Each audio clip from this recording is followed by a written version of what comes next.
స్నేహితులారా, ఈ సమయాన్ని బట్టి దేవునికి వందనాలు తెలియజేస్తా ఉన్నాను. ప్రేమపూర్వకంగా మిమ్మల్ని అందరినీ వాక్య ధ్యానంలోనికి ఆహ్వానిస్తూ ఉన్నాను. కుమారి అనే ఆలోచనను మీతో కూడా పంచుకోవడానికి ఇష్టపడతా ఉన్నాను. గనుక దేవుని యొక్క వాక్యమును మీరు ముగింపు వరకు ఆలకించాలని మీ కుటుంబ సభ్యులతోనూ తోటి విశ్వాసులతోనూ ఈ వీడియో షేర్ చేసుకోనండి. మీ ప్రార్థన మనవులు ఎటువైనను కామెంట్స్ రూపంలో కానీ ఫోన్ కాల్ ద్వారా కానీ తెలియజేయండి. నమ్మకంగా మీ కొరకు ప్రార్థిస్తాము. ఈ వీడియో మీ ఆధ్యాత్మిక జీవితములకు ఉపయోగకరంగా ఉంది అని మీకు అనిపిస్తే దయచేసి ఈ ఛానల్ను సబ్స్క్రైబ్ చేసుకునవలసినదిగా మనవి చేస్తూ ఉన్నాను. లేఖనము మార్కు సువార్త 5వ అధ్యాయము 34వ వచనము. కుమారి, నీ విశ్వాసము నిన్ను స్వస్థపరచను. స్నేహితులారా, చదవబడిన లేఖన భాగమును అనుసరించి యూదా సామాజిక పరిస్థితులను కానివ్వండి, నేడున్న మన సామాజిక పరిస్థితులలో కానివ్వండి, స్త్రీ అనేక అణచివేతలకు లోనవుతూ ఉన్నటువంటి సందర్భము, ఏ మత విషయాలలోనైనా సామాజిక విషయాలలోనైనా స్త్రీ వెనుకబాటుతనానికి మానవులు కల్పించినటువంటి అనేక పద్ధతులు, ఆచారాలు, సాంప్రదాయాలు కారణంగా ఉన్నటువంటి పరిస్థితి.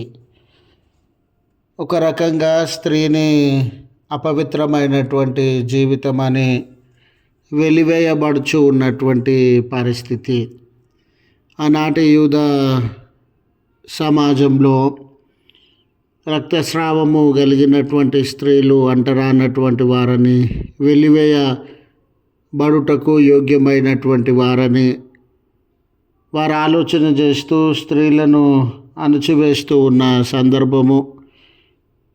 ఈ స్త్రీ కూడా తన శరీరంలో రక్తస్రావం కలిగినటువంటిదిగా ఉండుట వలన శారీరకపరమైన, మానసిక పరమైన ఎన్నో వెల్లివేతలను, ఆయాసములను అనుభవించుచున్నటువంటి సందర్భం.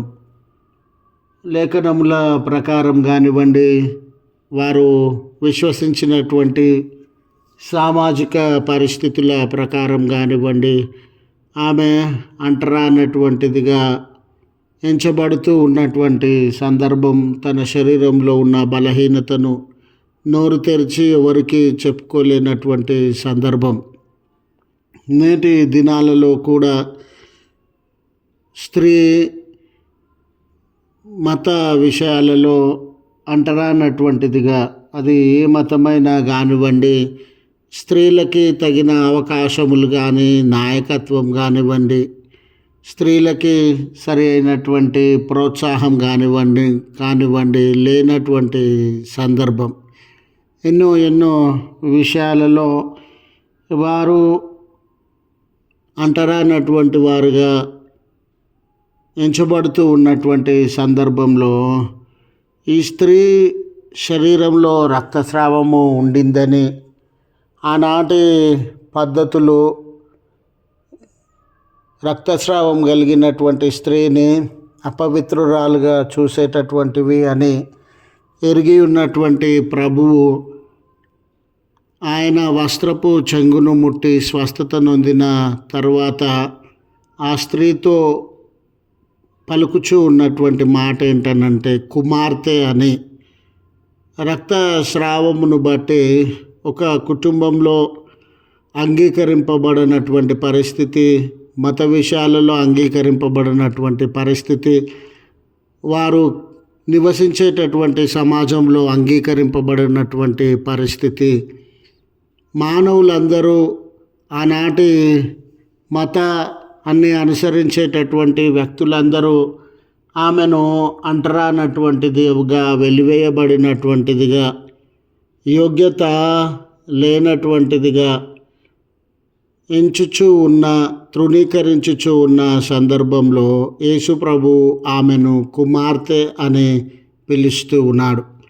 అంటే కుమార్తె అని ఆమెను పిలవడం ద్వారా ఆమె దేవుని కుటుంబంలో సభ్యురాలని, దేవుని చేత అంగీకరింపబడినటువంటిదని, దేవుడు తాను నియమించుకున్నటువంటి కుటుంబంలో కానీ, సమాజంలో కానీ, రాజ్యంలో కానీ ఆమెను ఒక కుమార్తెలాగా అంగీకరించుచు ఉన్నాడని, ఒక కుమార్తె స్థానంలోనికి ఆమెను ఆహ్వానించుచు ఉన్నాడని ఈ లేఖనంలో మనము అర్థము చేసుకొనగలము.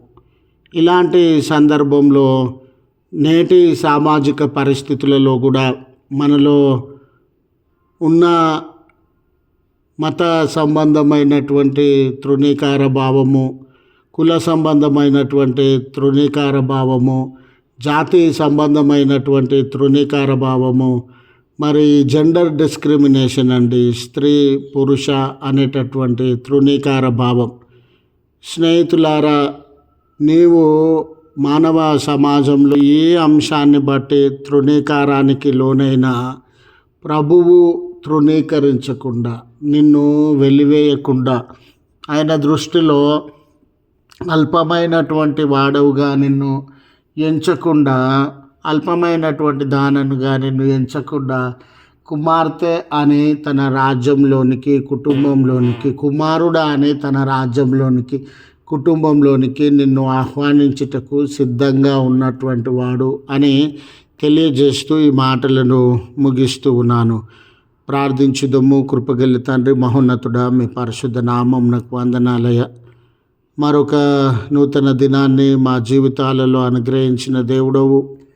మానవ సమాజము మమ్మను తక్కువ వారని, యోగ్యత లేనటువంటి వారని వెలివేయుచునుండగా, తృణీకరిస్తునుండగా, వెలివేయక, తృణీకరించక, ప్రేమించే దేవుడవు, ఆదరించే దేవుడవు, మీ కృపా సహాయములను మా జీవితంలో అనుగ్రహించే దేవుడవు.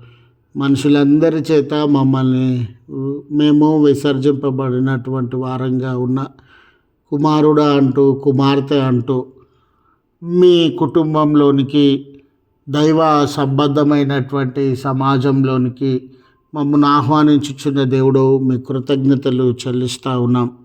ప్రభువా, ఏ కుమారుడు, ఏ కుమార్తె ఎట్టి బలహీనతలను అనుభవిస్తూ ఉన్నారో మీ కృపచేత వారిని ఆదరించి దినపు దీవెనలతో దర్శించుమని, వారే పనులు ప్రారంభిస్తూ ఉన్నా మీ సహాయాన్ని అనుగ్రహించి విజయాన్ని దయచేయమని క్రీస్తుపేట వేడుకొనుచు ఉన్నాము తండ్రి.